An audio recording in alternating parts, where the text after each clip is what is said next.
Imagine a city once in ruins, its walls rebuilt, its people renewed.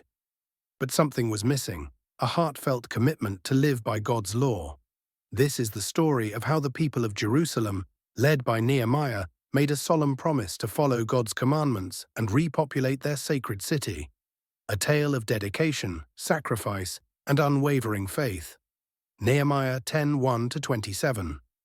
The covenant is sealed. After the heartfelt confession and worship in chapter 9, the leaders of Israel took a significant step. 84 individuals, including Nehemiah the governor, priests, Levites, and civic leaders, placed their seals on a written covenant, affirming their commitment to God's law. This act wasn't just symbolic, it was a public declaration of their dedication to live according to God's commandments. What does it mean to make a promise to God? Have you ever made a commitment to follow His ways? Nehemiah 10:28-31, the people's commitment. The rest of the people, men, women, and children who understood the significance, joined their leaders in this covenant.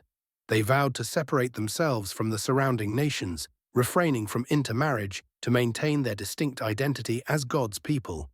They also pledged to honor the Sabbath, not engaging in commerce on holy days, demonstrating their respect for God's commandments.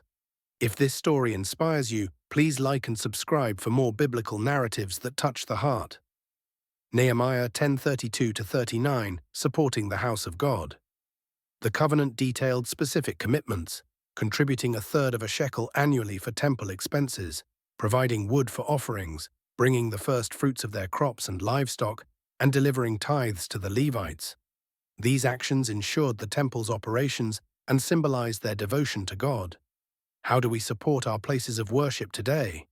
Are we giving our best to God? Nehemiah 11:1-2, repopulating Jerusalem. With the city walls rebuilt, Jerusalem needed inhabitants. The leaders resided there, but to increase the population, they cast lots to bring 1 out of every 10 people from the surrounding areas to live in the city.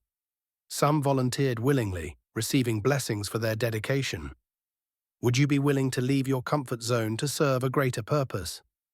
Nehemiah 11:3-24, the new residents. The chapter lists the families and individuals who settled in Jerusalem, including members from the tribes of Judah and Benjamin, priests, Levites, gatekeepers, and temple servants. Their presence revitalized the city, ensuring its spiritual and administrative functions continued. If this story has touched you, please consider sharing it with others who might find inspiration in these acts of faith. Nehemiah 11:25-36. The surrounding villages. While Jerusalem was being repopulated, other Israelites settled in towns and villages throughout Judah and Benjamin. These settlements ensured the land was cultivated and the broader community remained connected. How can we contribute to our communities, ensuring they thrive both spiritually and physically? The story of Nehemiah chapters 10 and 11 teaches us the importance of commitment, community, and faith. The Israelites didn't just rebuild walls, they rebuilt their relationship with God and each other. Their actions remind us that true restoration comes from the heart. Prayer. Heavenly Father, we thank you for the example of the Israelites who, after returning from exile, committed themselves wholeheartedly to your laws and to rebuilding their community. Help us to make sincere commitments in our own lives, to support our communities, and to live in a way that honors you.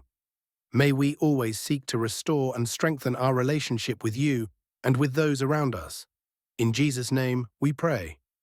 Amen. If this story has inspired you, please like, subscribe, and share it with others. Let's spread the message of faith and commitment together.